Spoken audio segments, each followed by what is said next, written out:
And they had an event, kind of a casual event one day, and I just crashed it, like uninvited. Basically, I was like, hey, I'm a translator. I guess I belong here. It's pretty scary to leave a safe job and go freelance, but I don't regret it. I got traumatized. Until today, I cannot see a pony.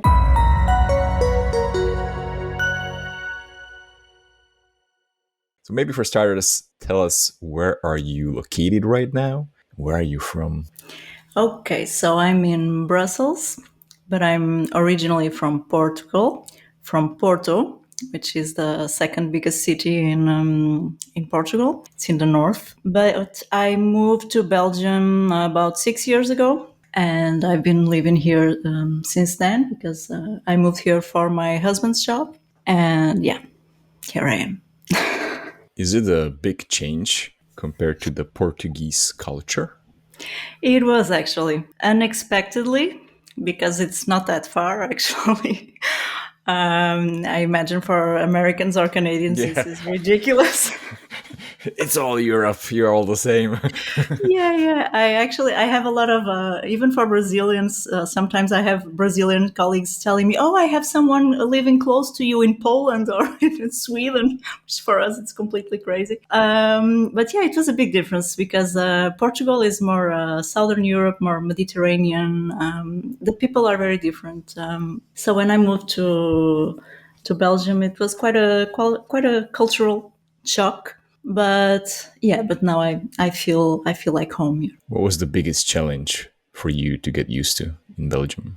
Let me start from for the smallest challenge, which is a big misconception. The weather is not that terrible. Everybody thinks that Brussels is like this gray thing, and for me, it's not that terrible. Maybe because Porto is also a very dark city, but so I was already used to it. But it's part of the charm, I think. But I know the people are very different. It's a more closed mentality, I think. In Portugal, people are very open. I mean, at least my people, they are very open, and you make friends very easily. And here it's a little bit different, but it has its upsides. So how did you overcome that challenge with the people? Were you looking to connect with locals, or were you maybe from the beginning looking to socialize with your people? Yeah.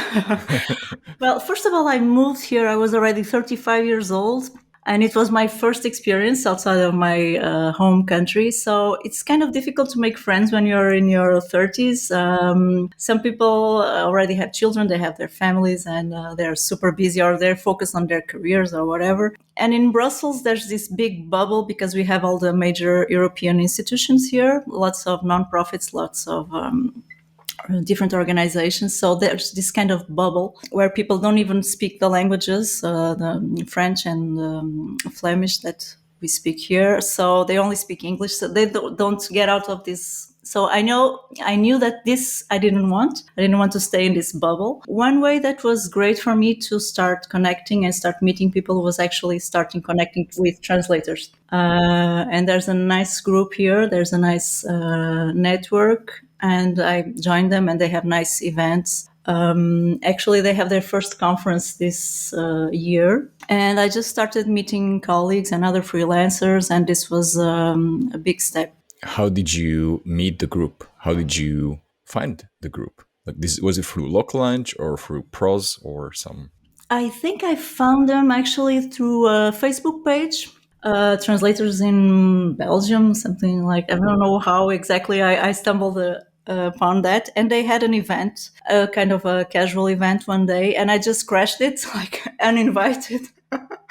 Basically, I was like, hey, I'm a translator. I guess I belong here. And everybody was super nice and super welcoming. So this was great. I met a lot of people, and we're still, many of us are still in touch regularly. So yeah, that was nice. Any other tips for 30 plus year old women to find friends Yeah. besides professional groups? I can start a support group. Yeah, basically, our job is a great way of meeting people, actually, but just going out there, speaking to people. I mean, it depends on how comfortable you are with that.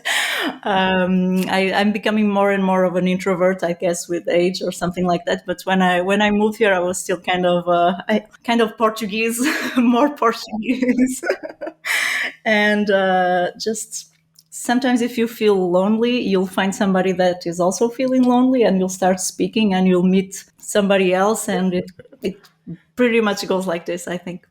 Is that your opening line? Are you feeling lonely?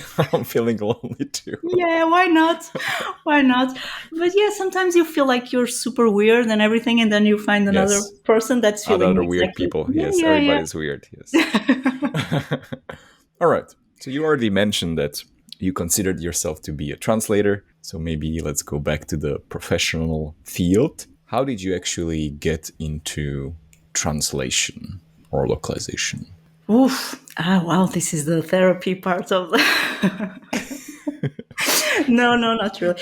I mean, I always liked languages. I'm not one of those cases where you end up doing something completely different from what you wanted. Even growing up, I always liked reading and learning new languages. In high school, I made a very unpopular choice, which was starting to learn German. It wasn't very, very common in Portugal.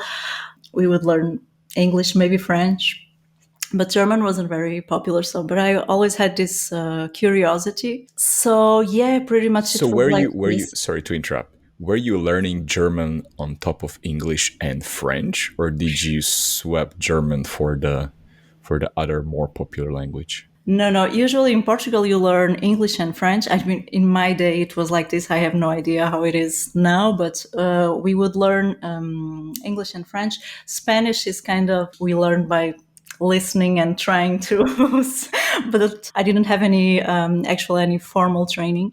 I was officially learning English and French, and then in high school, I decided to start a new language, which was German. And today is one of my biggest working languages. So it was a good decision. Was it just curiosity? I don't know. I mean, I just remember being a huge language nerd. Sorry, bit of a offensive term. I remember me and my best friend at the time, we would just hang out in the afternoon, and we would buy German magazines and try to translate the interviews because we were into this band or this actress or whatever, and we just wanted to understand what was going on. So yeah, I've always been like this huge language geek. But actually, I started working at a software company in the international marketing department. This was my first job, and I was traveling a lot, going to trade fairs and trying to sell software, basically. But this was very important to see because I was hired because of the languages, because they needed someone who spoke foreign languages so that we could go to the trade fairs and speak to people, potential customers. And this was interesting for me to see how translated content and how everybody needed to translate their content, because there was so many marketing materials and so much stuff that people really needed to communicate between different markets. So that was quite an interesting experience. And it was before I got into the localization industry per se. After that, I worked as a project manager for about 10 years in a translation company in Portugal. And it was only after about 10 years that I decided to go freelance. So yeah, that was the. That's quite an interesting thing to me, because I would say that since you had this passion for languages since the early age and you were translating stuff, that you would just jump into the translator role right away after graduating. But it took you like quite a long time. Yeah, well, I got into the industry quite early, but not exactly as a translator. I was a project manager. But the thing is, I actually fell in love with project management as well, and I learned a lot. And it was very useful once I transitioned into the freelance. Yeah, all those project management skills were very, very useful, actually. Some, or I would say maybe a lot of our students actually go the other way. They are translators like their whole life, and some of them feel either, I don't know, burnout, or they're curious about something else, or they feel threatened by AI and they want to do something more secure and they think that project management is the one. But in your case, it was quite different. Yeah, but you used the word secure, and I think that was important because I don't know if it's cultural or something, but at an early age, I was already looking for stability and like this full-time job and something, because freelancing in Portugal is quite scary, the taxes on and all that, and the instability of it all is a bit scary. So yeah, at the beginning, it just felt more safe, and then I really started liking it. So Do you remember the driving force behind the change? Were you bored with project management, or did you feel like the calling back to being a translator and translating stuff, or what was the reason? it's actually a bit dark. I don't want to depress you, but no. I lost my father in 2012, and he was always motivating me to entrepreneurship and to work on my own and whatever. And I also wanted to have some flexibility because I wanted to feel like if somebody else gets sick, I can manage my time and I can be with them and whatever. I don't want to be trapped in a full-time job where I have this schedule. I want to have more freedom. And you know, after 10 years, you just start thinking, and you know, corporate culture and all that, it can be a bit exhausting. And I just thought it was time for a change. It was like a new haircut, changing my look. It was time for a change, and I just went for it, and it went very well, actually. Were you scared? I was, yes. I was super scared because you know that then you have responsibilities, you have all those bills to pay, and it's pretty scary to leave a safe job and go freelance. But I don't regret it. And actually, I started working immediately, and I haven't stopped since. I was pretty lucky, I must admit, but. Yeah, it's scary. It's very scary. Did you have a rough start, maybe let's say the first year, or did you have clients from the very beginning? I did. I always had clients, honestly, because I really wanted to work. I really wanted it to work. So I started looking everywhere, connecting with everyone, just accepting everything. So I always had clients. I haven't always had the right clients, but I always had clients. Yes, that's true. In fact, I think I went in for too much.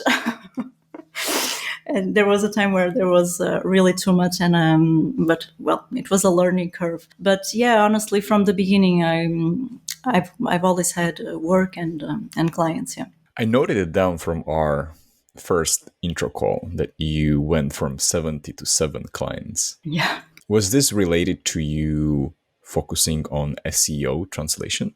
Yes, I would say this. I mean, I've been cutting down gradually, but I did at one time have, because I have my system for all my clients. And at one time I was working, I mean, not always with this 70, but I had 70 active clients. And that's a lot. It's a lot of processes, a lot of different people, a lot of different subjects, tools. It was just a lot.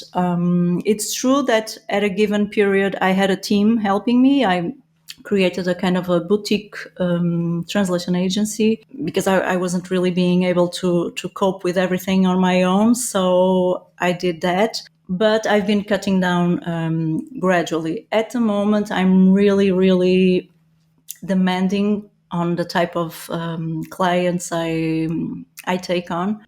So yeah, they really need to be aligned with what I like to provide. And niching down to SEO, translation, and localization was a very big. It's a good filter. So yeah, it definitely was important. I'm very curious about the cutting down of clients because I guess many people struggle with the opposite, how to get clients. If you were, I don't know, if let's say we are creating a video for YouTube, how to cut down clients, what would be your tips in the video that you would share? What was your process?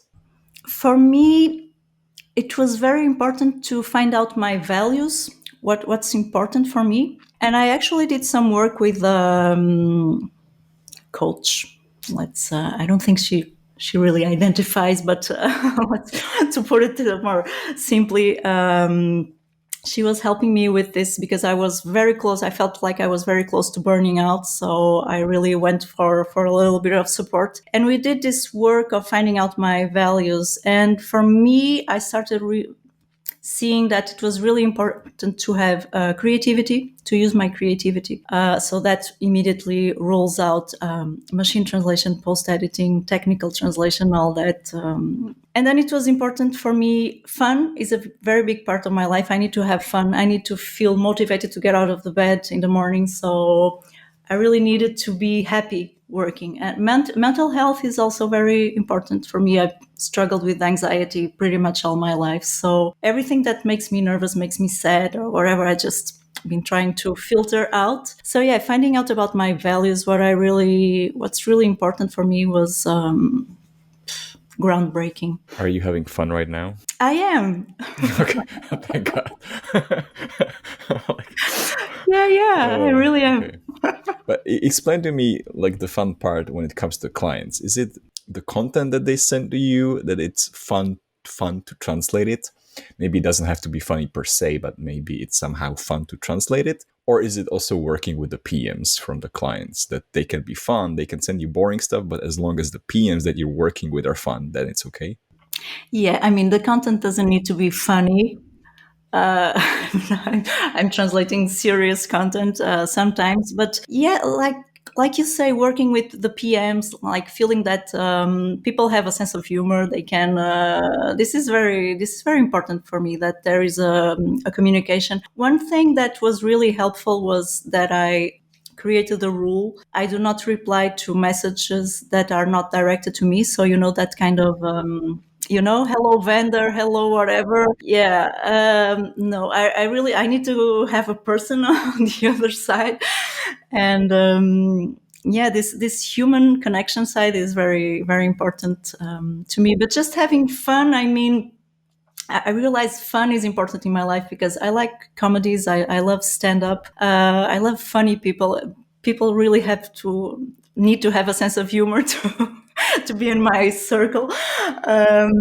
So yeah, this was really important, and it doesn't mean that I'm translating funny content, but I need to feel good and I need to feel motivated by it. Would you like to translate some fun content?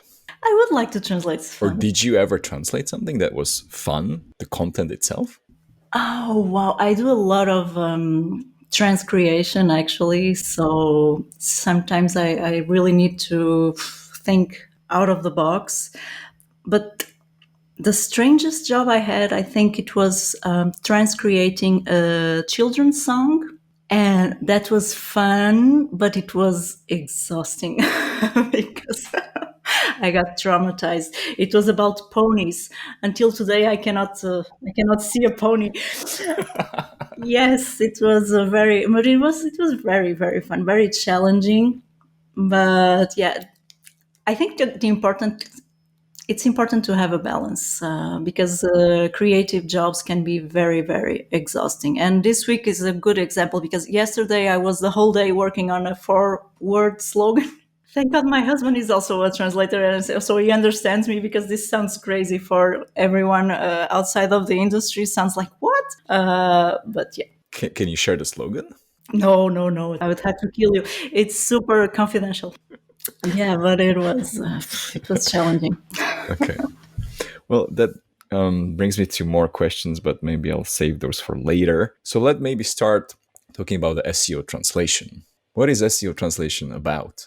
If I never heard the term, or maybe I heard about it, some people talk about it, but I have no idea what SEO translation is. Yeah, that's a good question. Well, I think it's a kind of a umbrella term, and it's getting quite popular in our industry. But if you think about it, we translators, we've been translating websites all our lives. I mean, since the beginning of internet. But we translated them blindly, like we would treat them as we would treat any other type of content. We would get Word files or Excel files or HTML or whatever, and we would just put them in our translation tool, and translate, and not even considering how they would be, how people would read them, what was their purpose, what was behind the source content, the original text that was written, because there's a whole strategy there. There have always been this strategy, even though it's always changing, and it has changed a lot in the last years. But there's always been this kind of strategy and this purpose, and it doesn't reach us. When the content comes to us, there's no clarity from what's behind it. So SEO translation is trying to do this. Translators are getting interested on all the behind the scenes, all the backstage work that goes into creating online content. And once we get this clarity and we understand why this was written like this, we can then put that into our target text. So yeah, pretty much. So is it really just about giving more clarity to the translators? That's what I understood. Yeah, it's about clarity. It's about understanding the process. It's about understanding the strategy, understanding search engines. Even, we're all searching the internet. We're all internet users and consumers. So it's even interesting to understand how we are being, I don't want to say manipulated, but I've said it. By search engines and all that. So yeah, for translators, it's a lot about clarity, a lot about strategy, and putting all that into place in the final translated text. Is there any difference between SEO translation and SEO localization? Yeah, well, SEO translation is kind of an umbrella term, like I said, but I think at this point it doesn't even make sense not to say localization, because it's always localization, because we are working with online content. So there's a big part of localization. I think we use both terms. We keep switching them up, but they basically, I would say it's more correct to say localization, actually. Now, when you mentioned the clarity thing, does it mean that the client plays a huge role in making the SEO localization successful? Like they need to provide enough information to you? Yeah, I would say that's the client's role. The client plays a big part in this. The more we know about the strategy, who the ideal client is, this is so important sometimes to have an idea of the client persona, like who are we trying to reach. It's even interesting sometimes to imagine a person, to give it a name, to know their age, what do they like to do, all that. It's so much, it's so helpful when we are writing, because we can just visualize. So yeah, the client brief is super important. And the more data we have about their goals,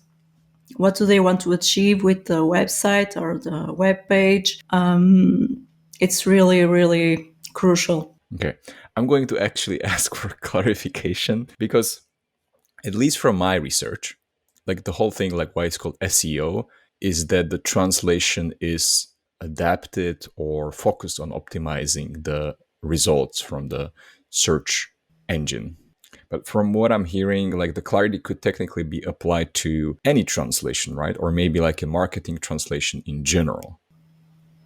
Yeah, every type of digital content can be optimized, because anything can be found in Google search results page. I'm talking about Google, but we can talk about other search engines, but I usually refer to Google. But any kind of content that you put online can be found, so can be optimized. And our goal is always to get to that wonderful first page, because we know that nobody is going to the second. Sometimes you may go to the second or the third, but then we lost them. So we are just, with SEO, we are trying to make the content as appealing as possible to search engines, to the machine, but also to readers, because one thing depends on the other. It's kind of a cycle. You also mentioned the word strategy. It's important to know and understand the strategy. What do you mean by that? Because even for me, like the general word strategy could be many different things. So what does it mean in context of a SEO translator? What kind of information are you looking for to get from the clients? Well, one thing we notice, clients sometimes have two different ways of doing things. They create a website in one language, for example, English, which is a very common language, and then they have it translated into other languages. Or they initially think about the website as a multilingual website. So they are creating it and they know they want to have the website in several languages.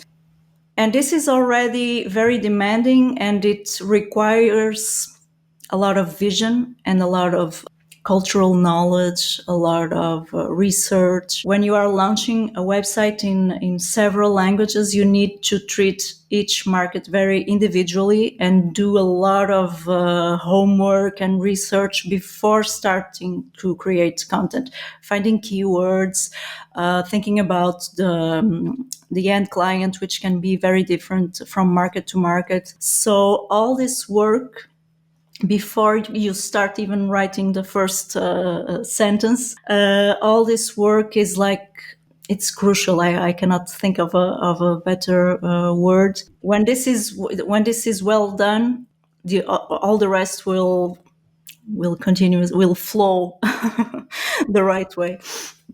When you mentioned about the buyer personas, I understand what you mean by that. But let's say I don't know, Microsoft, and I create a buying persona for, I don't know, the new Xbox, if you know, like the gaming console. Would you ever be tasked, or would you expect the client to give you a local buyer persona, like maybe to localize even the buyer persona, or would you create it on your own, just to, instead of I don't know, it being a John, you would create, I don't know, Manuel or something like that, just so that you can work better? Well, in my case, since I work with a relatively small market, it's easier because I can characterize a kind of a persona. Yeah, but I like to kind of restrain myself because SEO is such a big topic that if you dive too much into it, you we will lose you. So I try to stick to the language part of SEO. So when I think of strategy, it's important to know about strategy, but I don't like to even consider becoming an SEO strategist or an SEO expert. My role is to make sure that the language has an SEO component and not the other way around. Let's say, but so usually the clients, and especially a client like Microsoft or big companies, they do have a whole team of specialized people like SEO strategists, SEO experts, and they do have a knowledge that I myself cannot perhaps even start to comprehend. But on the other hand, I have some knowledge that they do not have. So the ideal scenario is to have like a kind of a whole team where the linguist is involved as much as possible in the process. But there are some parts of the strategy that are better left to the strategists. So, okay, let's say Microsoft comes to Teresa. What are the special parts of the project that you need to translate besides the content? If we're talking about the optimization, you mentioned something about keywords. I'm going to say that I maybe have an idea of what that is, but maybe for people who don't know what keywords are, maybe can you explain that?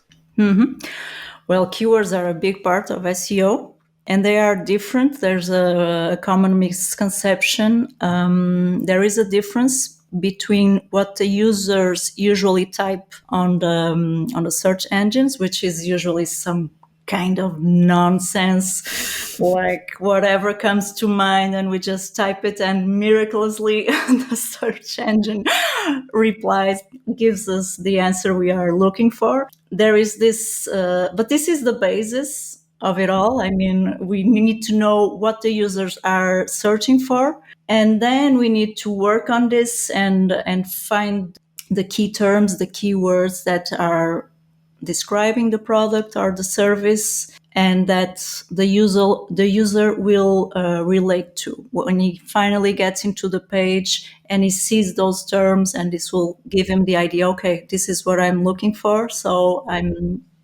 this is a good result. So yeah, finding these terms, these keywords, is a big part of the process. And we, as translators, we are helping out either by localizing them if the client has found out the right keywords for English or for German or for their language, and they say, okay, we use these keywords, so we need you to localize it into your target language. And of course, this is not a literal translation process, because sometimes a product has a different way of being mentioned in another language. The users just refer to it in some other way. There's a big cultural part here. The cultural knowledge is very, very important. Or we are also doing keyword research, where the client just describes the product, describes the service, and we are the ones suggesting the keywords. So this is a little bit more complex, a little bit more strategic work, but both services are being asked to translators. When you just do the localization of the keywords, would you then always double check if those terms are actually being searched? Like, is there a huge difference between doing the research on your own and just localizing it? Or do you always have to make the research to kind of like double confirm that what you localized is actually being used? Well, whether you're localizing or researching, there's always the need to check the search volume, which is the number of people that are actually typing this or something similar in the search engine. So there are specific tools for that where we can check this search volume, and we always have to do it. So even if we're localizing, we need to come up with an equivalent term in our language, but we need to say, okay, this is actually being searched. There are 100 or 1,000 people searching for it every month. The difference between localization and research is that for us translators, it's always very comfortable to have a source. And in a research project, we are just staring into the openness, into the emptiness of the universe. There is not like a source text. So it can be a little bit more scary. There are some translators that also do content writing work or copywriting, but there's always this fear of the blank page, when you just open a Word document and you're like, oh, okay. So with the keyword research, there's a little bit of this complexity where the only source we have is the client brief, which is of course very helpful, but we need to go out there and just come up with the suggestions ourselves. So yeah, this is the difference. Can you give me a use case? Because I can only assume in which case a client would come and ask for a keyword research without first doing the research in, let's say, the source or English language. But like I mentioned, I can only assume, so I'm sure that you have better examples. Like, in which case would the client do this without doing the research on their own first? In which case they would do localization? No, in which case they would just give you a project brief, but they wouldn't have done the keyword research in the source language. Yeah, I remember one example, and this usually happens when the client has some kind of urgency to put everything out there. There's no time to go forward with the English and then wait for the other languages. And a very specific case when this happened was during the pandemic, where a lot of brands needed to adapt to everything that the world was needing at the time. And I remember working with a sports brand, and they wanted to create a new page on their website, and it's a huge brand. They have a lot of languages. So they wanted to create a new page specifically for people that wanted to work out at home, because a lot of people were working out at home. The gyms were closed. So they developed a special line of clothing, equipment for you to wear at home. And we didn't know how much time that situation would last. So it was the pandemic. And if you wanted to benefit from the situation, it needed to go out all at once. So all languages at once. So in this case, and since it was something new, because before the pandemic, probably, I'm not sure, I don't have specific data to give you, but probably there weren't a lot of people searching work from home, exercises to do at home. And with the pandemic, it was like an explosion. So, but this was very specific. So you really needed to know the culture, the users, the consumers, and try to put yourself in their shoes and think, how would I look for it? So it was quite interesting to see all that unfold, and how the client had this sense of urgency and just went for this approach of asking us to do research. So when we're talking about the research, and I hope this is not some trade secret of your own, and if it is, we can refer people to your online course to find out more. But you mentioned some of the tools. So what are the tools that you use for this? Are there tools specific for translators, or is it what people would normally do if you're trying to do SEO in general? Yeah, there are a lot of tools, SEO tools. There is one big one that's Google Keyword Planner. So that's a free tool that Google offers to all their users. And it's technically free. You can get some data out of it. You can enter a term and you see how many people are looking for it, but it will give you a range. So it will tell you something like between 0 and 1,000, or between 1,000 and 10,000. So it doesn't really give you anything unless you have an ad campaign going on and you have a paid account. Apart from that, there are some tools. They are usually paid tools and they are usually quite expensive. Personally, I use Ubersuggest, that was created by Neil Patel. For me as a freelancer, I think it has a kind of a cost benefit. It's a kind of a good ratio. It's not that expensive, but there are some that are more expensive. But they are pretty much user friendly. They are easy to use. They give you a lot of information that for us as translators, it's not that useful, but there are lots of them. Ubersuggest, there is Ahrefs. It's very popular also in the industry. Mangools, Keyword Finder. Well, I mean, there are lots and lots of them, and there are always new tools coming up.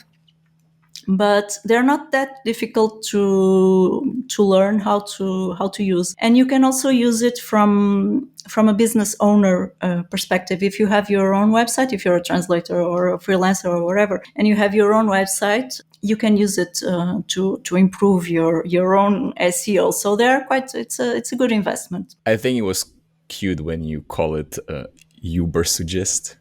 How do you pronounce it? I think it's Uber, right? It's Uber. like Uber. Sorry, I think it's from the German, like Uber. Yes. You should know. I'm completely in German mode this week. I'm actually reading a book in German also, so I'm really very, very German. So yeah, I pronounce it Uber. It's probably Uber. Uber, Yeah. Ubersuggest. Uber, I would say. Yeah. Probably. Das Ubersuggest. Okay. It sounded very German, yes. One thing that I was curious, because I tried Ubersuggest. What are the options for you as a translator? And I'm going to be more specific with the question there. Can you get data for certain markets, or do you look for certain language? Let's say you're doing SEO translation into German. Would you look for German can you look for it as a German as a language, or do you look what people search for in Germany versus Switzerland versus Austria? Yeah, that's a good question. Personally, I need to keep an eye on that because our biggest, we have a very similar market, which is Brazil. And there is a lot more content in Brazilian Portuguese than in Portugal, in European Portuguese. But yeah, it's important to choose. For example, Ubersuggest lets you choose the country and the language. So you can search if you are looking to translate a website into German, but it's supposed to be launched in Germany. The consumers that you want are in Germany. It might be different from Switzerland and Austria. So on that case, I don't think there is a kind of a neutral German, the same way there is not a neutral Portuguese, as much as the clients keep asking me about it. But yeah, you always have this opportunity to choose the country and the language, because there can be differences. Yeah. When I was using these tools for my own stuff, I know that one of the metrics that you can get there is the competition, I believe. So volume is one thing and competition is another thing. How do you take that into consideration? Yeah, it's actually usually one of the requirements from clients. They want search volume and they want the competition level or the difficulty level. What does this mean? Sometimes the keyword with the biggest search volume is not always the best one, because, and I always give this example for translators. For example, if you're a freelance translator and you're creating your website and you think, okay, what's the keyword? And you think translation. Translation is it's not, because it's too vague, and there are so many pages that are trying to target it, that it just, if you try to target it, it will get lost in the crowd. So this is you need to find a balance. This is actually the biggest challenge, to find something that it's really descriptive, it's what people are searching, and not a lot of people are targeting. So this is actually the secret, the challenge. Yeah, to find this balance. If you want more about the magic, sign up to Teresa's course. Yeah. But what I wanted to ask, yes, my question was, what if the client actually asks you just to localize keywords and you find out that those keywords didn't consider this balance? Like they are creating a content for keywords that are super crowded. Would you just follow what the client wants, or would you try to open their brains? Yeah. Well, as translators, we always had the job of educating the client, because even with simple translation, sometimes clients don't understand that we only want the best for them. we, Sometimes we try to advise them, but there are two Really, settings. that's what translators want. I thought what translators only want is higher rates. Well, one thing brings another, I think. Yeah, that's true. But usually we want clients to get results, and we want them to, because I mean, if the client is successful, I mean, it's our content that's helping them. So, and with SEO, there's numbers play a big part in it. And when companies are investing in SEO, they want to see the return on it. They want to sell, they want to see the sales going up, they want to see more visitors, more traffic, they want to see something. And sometimes they are too set in their own way. So we need to try to show that, for example, for me, this happens a lot. They try to put Brazilian keywords and they say, people are looking for it. I say, yeah, but they are looking for it in Brazil. So if you say this if a Portuguese reader finds this word, it will sound weird. It's not written to us. So this is where we come into play as linguists, and this is our added value, I think. I think you mentioned this earlier. We are optimizing the content and the translations for, let's say, Google or other search engines, but at the same time, we want to make it nice and readable for the humans. And I'm not sure how you're going to answer this, but how do you find the balance between these two? That's a good question. How much time do you have Oh already? my God. Yes. It's in equal parts, I think. But I mean, if I have to choose one, I would say write for the humans, because the humans are teaching the machine. When you click a certain result, you search for something and you click the results, and then you stay there, you read, you interact with the page, You don't leave immediately. You click on a button, you share something. There are ways of tracking this. Of course, search engines track Hmm. this. These are all part of the algorithm.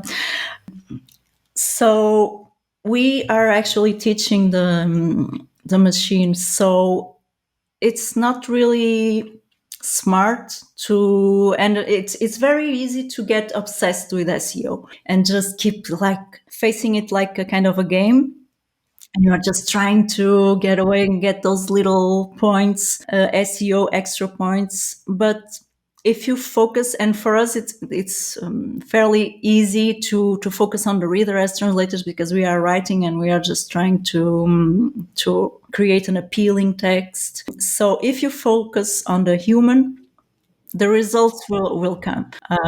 So yeah, there's this balance, but yeah, let's not forget that we are writing for humans, at least for now. Yeah, that just made me think about it. That it's kind of like a chicken and egg problem. Like you want people to discover your content, and they do it through the search, but then you want them to like it, and if they like it, then the search engine picks up on that, and then it ranks the content higher. So, yeah. Well, that actually.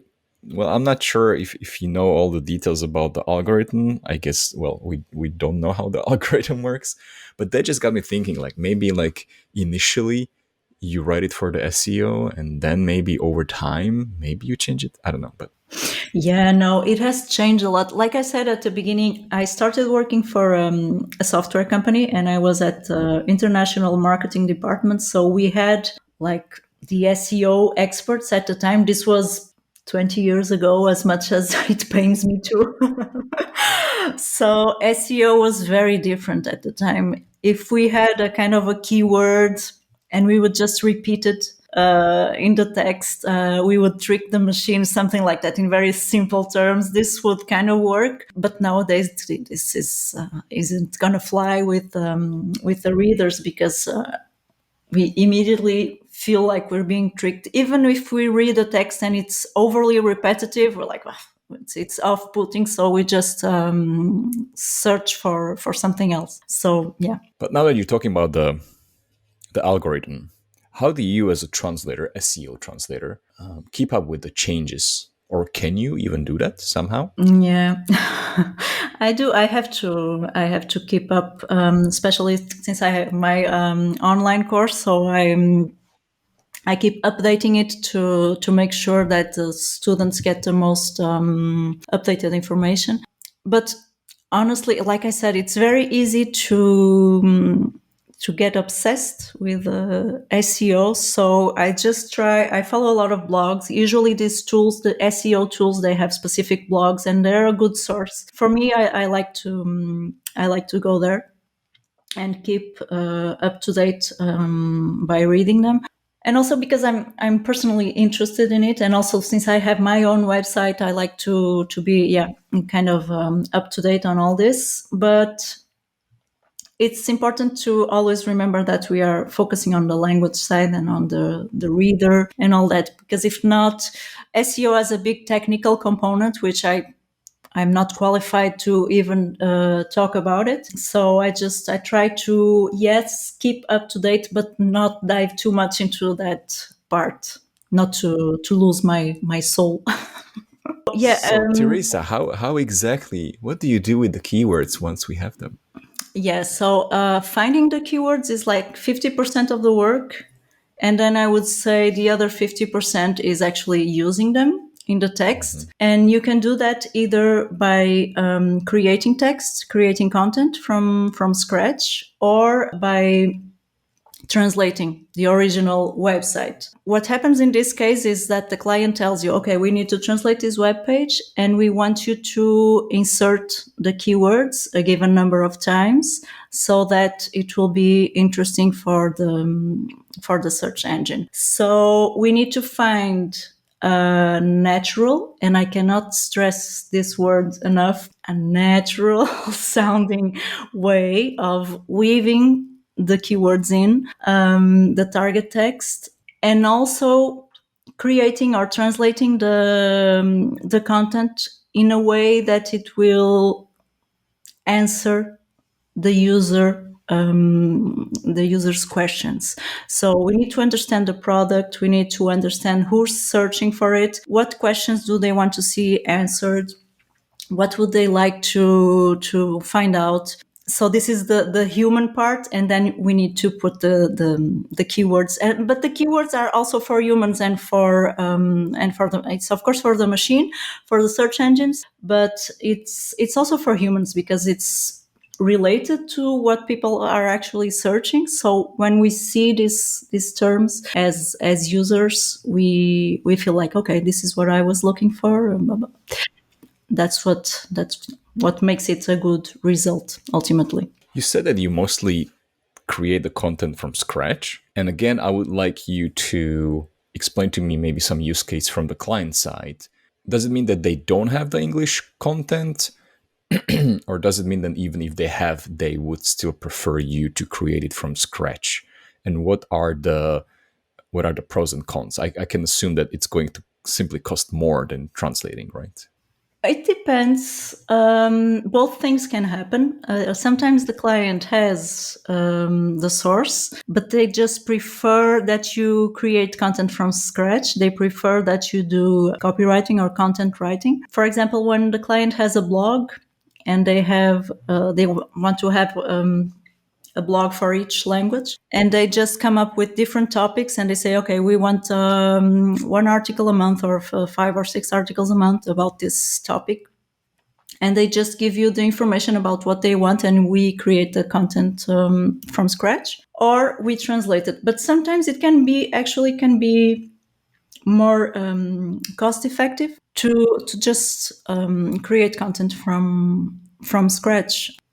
Yeah, it can actually, because if it's a very different market, for example, and we have the translation, but the final product will be so different. We need to transcreate it a lot. In the end, it's pretty much the same effort in terms of time. So yeah, and the end result can end up being more natural if it's really created thinking about that market and that consumer.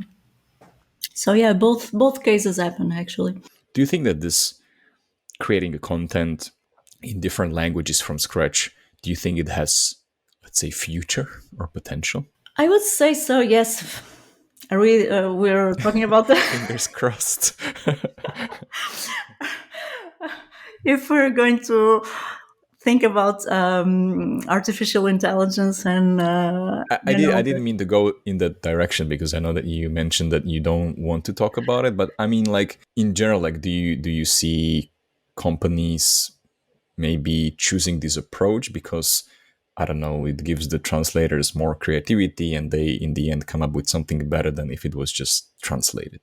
Yeah, I think for me it's a very interesting approach. Actually, I've done it for my own website because it takes a little bit of time. I mean, from the client side, if you want to have your content translated, you need to create it. So you need to create something first. Whereas if you just ask everybody to create content from scratch, it eliminates it. It takes that initial job off your hands. I'm thinking more about small businesses actually, because currently these are my type of clients. I don't really work with very, very big companies. So when I think of small to medium businesses, it can be a smart approach actually to just give the content writers the freedom to create content from scratch to their languages, and they are not stuck trying to follow that structure that you created from from one specific market, and may not translate very well into others. So yeah, it can be a smart investment actually, hoping that the machines will not take our jobs away.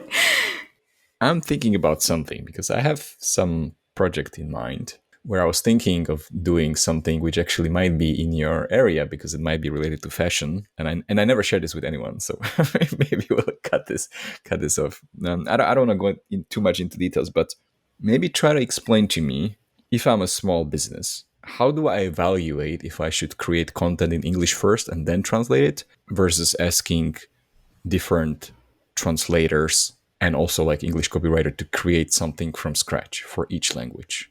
Well, it depends on your budget, first of all, because sometimes what small businesses do is that they focus on one market and then they do a kind of a market research. You can have a look, use an SEO tool and search in different markets if users are searching for your product or your service. And you might be surprised to see that in a specific market there's a big clientele, there's a big number of people searching for it, so that might make sense. But from a small business perspective, we need to be a little bit more conservative. So initially, companies don't usually go for 10 languages at the same time.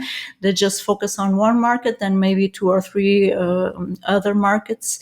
But it's important to do this kind of market research and see if people are interested in it. You said that you don't have any big clients. Would you like to have one, or are you purposefully not working with them?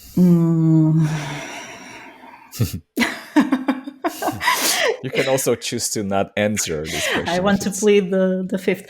No, usually I prefer smaller. I mean, I do have one or two clients. They are quite big. They have thousands of employees, but nothing like Microsoft, like you didn't mention in the beginning. Nothing like that, because then all my requirements would be lost, like this kind of human connection. And usually they also have very big volumes of content. So myself, just working by myself, I cannot handle it. So it wouldn't even be a viable situation. So yeah, now for the moment, I'm happy with the small to medium. Keywords. We talked about keywords a lot. How do you get them? How do you use them? Is there anything else when it comes to SEO translation besides the keywords? I think writing skills are very important, even more than in equal parts to research skills and to cultural knowledge. I would say it's good to get a little bit out of that translating mindset and get into a writing mindset. That's pretty important, because sometimes you really have to steer away from the original content, and or even stare at the dreadful blank page. But the sooner you start getting out of this comfort zone and just trying different things and just pushing yourself, it's quite an interesting learning curve. And in the end, it will help you with simple translation as well, because you are more focused on the reader and just trying to be more appealing. So what would you advise to people who want to maybe go from translation, like a general translation, into SEO translation, besides the writing? Besides the writing, yeah. Well, one thing that's quite interesting is to create your own website and just make all the mistakes with it. I know I've done a lot. Creating my website was one of the first things I did when I started freelancing, and it was quite a learning experience. And it was very challenging, and there were a lot of doubts. And but you have some freedom to try stuff. And this was actually what triggered my interest in SEO, because I wanted to be found. I didn't only wanted to have like a digital business card with my name and phone number or whatever. I wanted people to actually find me. So I tried a lot of different approaches, and I've changed it a lot over the years. And it's a good training to do that. Of course, you can learn about it. There are lots of resources where you can learn about it. But yeah, just getting interested in the topic and just trying different stuff, it's good first step. And when we were talking about, like the emphasis on writing. And when we were talking about the importance of writing, do you treat copywriting as a different skill than, let's say, general writing? And if so, is copywriting important aspect for SEO translation? Yeah. Well, there are these two terms. It's a little bit like translation and localization. Copywriting, it's usually more associated with advertising and more kind of aggressive marketing campaigns, like creating a slogan or a whole marketing campaign. I'm usually more comfortable with content writing, like creating long form content, like blog articles or web page content. So yeah, I treat those as two different services, and it took me. I usually say that I have a 4-day process to write an article, and at the beginning, the first 3 days was me having a panic attack, and the fourth day, it was the actual writing. Okay. Now it's a lot more effective. I only Now it's have a only two panic attack days. the first day. Yeah. So yeah, it can be challenging, but it was definitely because if we're trying to run away from the machines, they keep catching up. But if we try to run away from them, we need to find something that really is differentiate us from something that a machine can do. So do you think that niching down maybe from a general translator into SEO translator is one of the ways how you can, let's say, protect your future? Maybe niching down is complex. It's scary because it always feels like you're shutting your door to something. But the thing is, I don't want to get too like spiritual or something, but I'm a recent believer in manifesting. When you work on something that you love and you're like, yes, more of this. I want more. I wish I could only do this. And I don't know, the universe listens or something like this. And all of a sudden you start, or the word gets around that you're good at this specific niche, or I mean, the word gets around. I mean, we work hard to get our personal brands and connect and get a You do the reputation. SEO thing and so It's an on. SEO thing, exactly. So yeah, I think it's important to niching down. Yeah, it's important. It's scary, challenging, but you can start by realizing what you don't like. Sometimes it can take a lot of time just to find out what you like, and sometimes it's easier to start see, okay, I don't like this, and never again. Like never, it goes into my never again list, and all of a sudden you have like a specialization, and you're on the right path, and you get like a reputation, and you generally just feel happier with your work, which means you produce better work, hopefully. So yeah, I think it's the right way to do things. If it protects us, I'm not sure. I hope so. But we live in uncertain times, I would say. That is true. Yes, always uncertain. That's the only certain thing that is, right? There Yeah. will be uncertain. There will be changes. But maybe to stick with this spiritual theme, well, maybe not so spiritual. What kind of people do you think are a good fit to be SEO translators? I mean, I think there are a lot of types of translators, but definitely there is this type where you only like to translate, and you don't even like to do project management or marketing, or like you face your work like if you were working in a company, like an in-house translator, where you get that request and you just translate. And this is absolutely fine, and there are lots of excellent professionals that couldn't give a crap about marketing themselves or chasing new clients or whatever. I would say that this type is probably not very good fit for SEO, because you really need to do a lot of things that are not translation related. Even the type of events, the type of people that you follow, that you connect with, it's very, very different from the usual translation industry network. Yeah, you need to have a kind of a entrepreneurship, have this kind of mindset that you want to keep learning and keep finding out new things and be ready to step out of your comfort zone.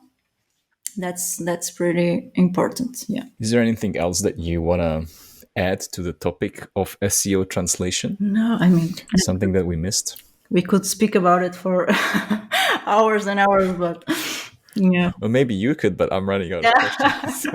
Okay. So, I think it's important to, especially if we are using it to ourselves, to our business, it's important to keep it sustainable. And I say this to you because I sense that you are starting a new business. Don't get too obsessed with SEO and numbers and results. I know that when we try something new, we want it to be successful, of course, but just keep it sustainable, because it can be. I've had stages in my life where I wanted to redo my whole website and start creating content every week, a new blog article, blah blah blah, and we can easily get very tired, and so it can be a painful process. So it's important to keep things reasonable and sustainable. all right. Thank you. Now, let's talk about Teresa Sousa. Oh wow. What are you curious about right now besides SEO What am I curious about? and Okay, new hairstyles? I'm curious.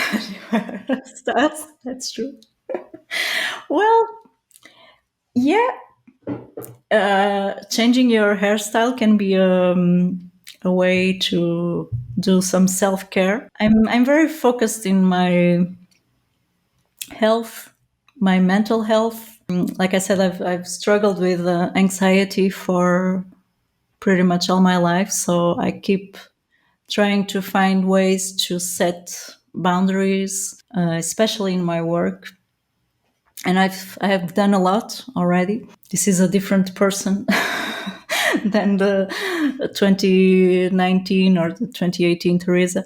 Yeah, but I'm pretty focused on improving my mental health. I'm very interested in anything related to animals. As you've seen, I have a dog. I'm very interested in finding ways to live with animals that are comfortable for us and for them, like a kind of animal psychology and all that. That's just a personal interest of me. And I'm very interested in fashion, interior design, anything lifestyle. Let's put it like this. And yeah, that's pretty much. That's a tough Is question. there is there any psychology behind picking the dog that you have right now? Any psychology behind? Picking the dog that you have right Oh now. my God, no, this was a huge mistake. Poor dog. She knows. I hope he doesn't listen to this She podcast. knows. Or she. She. Yeah. She knows. No, yeah.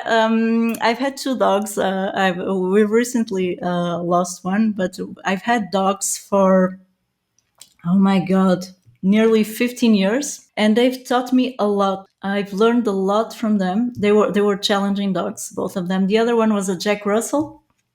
That's a difficult dog, and this one is also. But they taught me to be patient. They taught me to wait, and they've taught me to set boundaries. Yeah, they were very important. They taught me to set time aside for them, set time aside for the things I like, for the people I like, to do what I like to do. So yeah, I've learned a lot with my dog. This is why but they were very challenging. So this is why I'm so interested in dog psychology, apparently. So yeah. I was gonna say that wait until you have babies, but No, actually, Everybody says it's worth. Usually that's not part of my. It's not part of my plans. I've never wanted children. Actually, I'm child free. I like to use the word child free. Nothing against. I love babies, but it's not just in my plans. But I yes, I truly believe it's it's a lot more challenging. If I can ask about the anxiety, because you made some improvements there, and I guess a lot of people could be still at your earlier stages where you were before. Did you manage to identify the triggers? My biggest enemy was me. Actually, I think it wasn't so much the external triggers. It was just me finding out that I needed to prove something, or I just needed to work myself to death to be valuable or something like that. The having trouble saying no, always expecting people to be happy with me, or to like this people pleasing kind of personality. But it just comes a time where you need to set some real boundaries and just find out your non-negotiables. Do you know what I mean? Like, this really needs to stop happening. For example, when I created my course, I was really excited, and sometimes the road from excitement to toxic, it's like it's a very thin limit, and you're just excited, and all of a sudden you're working weekends, you're working nights. My husband is catching me in the middle of the night, like, what are you doing? Why? It's not what it looks like. So yeah, you need someone to really bring you, like, look, it's too much. You really need to stop, and you need to find your non-negotiables. For me, it's like I need to have the time to, if a friend calls me or if my sister calls me, I need to have the time to pick up the phone and talk to them. I need to work out, do some exercise. I need to spend time with my dogs. I need to spend time with my husband. I don't work weekends. I don't work nights. So these are my non-negotiables. And once you do that, you work with the rest. So yeah, that was already a long path that I've made. I'm getting there. But do you still feel like you need to please the people around you? Or did you, I don't know. I don't know where I'm going with this. Less and less, I would say. Age helps a little bit as you Yeah, get. for sure. I turned 40 last year. And actually, one of the smartest things I did was I gave myself a 3-month holiday, just a holiday. No sick leave, no nothing. Just like, I'm not doing anything. It was like a gift. I was at a place where I could do that. I had already worked a lot and saved enough to do that. So it was a conscious decision. And it was very eye-opening. It was nothing very, once again, nothing very like a spiritual journey or anything, but I just was able to rest and not work for 3 months, and that was nice. Explain it to me. How can a freelancer shut down for 3 months? Yes. Like, what did you do with your clients? Did you just tell them, hey, wait, wait for 3 months? I'm not gonna lie, I lost a lot of them. Okay, okay. It was a very good way of niching down. It's true that usually I'm not the only Portuguese linguist working for my clients, even though it's small businesses, small to medium businesses, my clients. But usually there's a backup. So for some of them, we just stopped collaborating. But now, in hindsight, I can see that it was a good thing, because now I really have a healthy relationship with my calendar. It's not always super busy. So in terms of work-life balance, it was really great. And the thing is, I have the clients I have at the moment are all 100% aligned with my values, the type of work I like to do, the level of human connection that I need. So yeah, I'm at a pretty good place right now. I don't want to ruin it, but having someone clients having someone else to take over for me was made things easier. But I also warned them with a lot of time in advance, like I'm feeling very tired. And before this turns into something like I need to stop for a year, I'm going to stop during the summer. Also during the summer months, it's always more quiet. So it was okay, actually. It seemed like the end of the world when I started thinking about it. But then, I mean, it happened. It was 1 year ago and I'm still here. So it was okay. Did you somehow explicitly communicate your values and expectations of your clients to your clients? Or is it just that you niche down to the ones that naturally align with your values? Well, I started giving preference to those. If I had like two new requests and I identify with the client more than I identify with the other one, I would just tell the second one I wasn't available, and they would probably go to someone else. So it was this kind of preference. But now with new clients, I am a little bit picky, and I tend to see some red flags right from the beginning. Rates are a great filter. If I tell them my prices and they start, blah, blah, blah. Well, that's a good way of ending the conversation right there and then. But I do, yes. Actually, I have a welcome document that I sent to all my new clients, and it pretty much states everything I just said, like my values, when do I work, when I don't work, which type of services I don't do. So it's very transparent right from the beginning, and yeah, this is how it works. Do you think that every translator should have a document like that? Like, hey, this is who I am, these are my values? Or do you think it's, I don't know, more appropriate for you because you are at your level where you are? Like you are more senior, more experienced, more established. I don't know. What do you think? I totally understand how hard it can be for a new translator or someone that is just starting out to have this kind of.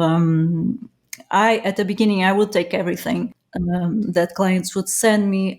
So this was a long process of until I got here, a long, painful process. So I totally understand that it can be difficult at an early stage, but you need to have some boundaries. You need to have some non-negotiable. It's important to understand your non-negotiables at an early stage, but you can keep changing it, adapting as you go along, and but everybody should have some type of non-negotiable. What were you, explain this to me, what were you doing for the 3 months when you didn't work? Oh my God. Because, and the reason why I'm asking is, like, first of all, I cannot imagine myself doing that. I think I would just feel like a complete waste of time. And the reason why I'm saying this is because you mentioned earlier that you're trying to find and do the work that you love. So in a way, by taking a vacation, you're in a way not doing the things that you love. True. I mean, there is things that I love in the professional field, and there are things that I love in my personal life. So I was doing those. I slept a lot. I discovered napping. It's my favorite new activity. I did sleep a lot, honestly. I read a lot. I wrote a lot. I'm a big fan of journaling. So I journaled a lot. I spent a lot of time with my dogs. It's one of my favorite things. Yeah, I did a lot of organizing. I'm a kind of an organization freak. So I did a lot of organizing in the house, which made my life easier, a lot easier when I got back to work. So yeah, I have really nothing exciting to tell. It was pretty much it was pretty much this. It was a new experience for me, and honestly, if we were having this conversation 2 years ago, and you would tell me this, I was like, oh my God, I could never spend 3 times. That's a huge waste of time. It didn't feel like it at the time. And the fact that I called it, I'm offering a gift to myself. I'm turning 40. I'm taking a sabbatical. So, okay, I'm just not doing anything for 3 months. And it was okay. It was a nice experience. One of my friend who actually kind of looks and sounds like you, which is a little bit weird. You mentioned that you listened to Diego, right? So I'm talking about Daniela, his right hand. Do you know about her? No, No. no, you don't. But yeah, totally like talking to her. So she told me, because what I do is I share my weekly goals when it comes to Localization Academy. I share my weekly goals with her, and she many times tells me you should take a vacation. And she tells me that, like taking a distance from work can like open your mind, or you can come up with some new ideas. So that's where my question is heading. Like, even though you weren't doing anything about work, when you came back, did you have some new, I don't know, ideas, some new approach to work? Did you realize something during the 3 months that you didn't have to work? Not really. I would expect me to do that. Yeah, no, because I've had some ideas for new projects or new approaches or something like that. Usually when I'm on holidays and I just switch off. Well, not totally, apparently, because usually I think about work, and it's true that getting some rest might give you some new ideas, but not this time, really. I honestly think I was really exhausted, and I needed to really rest. So no, but I did have something exciting planned for the end of those 3 months, because I went to Portugal, to my old college, actually, to give a presentation about SEO. So I had this kind of light at the end of the tunnel, like, okay, I'm going to rest and then I'm going to do this. And it was a nice way to ease back into work. So yeah, I just went. I flew there and I came back, and I was again in that mindset of doing stuff and coming back to work. Did you already have your course before you did the presentation, or was it? Yeah, I have I launched my course. I started working on it during the pandemic, actually, because I had free time. I thought, oh, maybe I should create an online course. And I launched it in 2021, actually. Yeah, so 2 years ago. So yes, since I launched the online course, I'm usually invited to give presentations in universities or for translators associations and all that. So this was one of those cases. It was nice. What's something that people seem to misunderstand about you? I was just telling my husband today or yesterday that I gave someone a tip. I don't know. I think it was on LinkedIn or something. I just gave them a basic tip, and people were saying, "Oh my God, I wish I was so organized." And I'm like, "Oh, you seem to be so organized, and you think everything through before you do it." And no, no, just forget about it. My mind is a complete chaos most of the time. I mean, I'm kind of organized, but not. I think I trick people into thinking Okay. maybe this is a kind of reversed imposter syndrome or something like that. But yeah, sometimes I seem to give off this impression, and I couldn't disagree more. But yeah, I think I'm good at tricking people into thinking that. All right. My notorious question: what do you think is wrong with our industry? I have no idea what is wrong with this industry. I think there is still a big gap between freelance translators and agencies. I see myself, and recently I posted about it somewhere, and it got a lot of traction. I was comparing the replies I got from translation agencies at the beginning of my career, and they were like, "Yeah, right.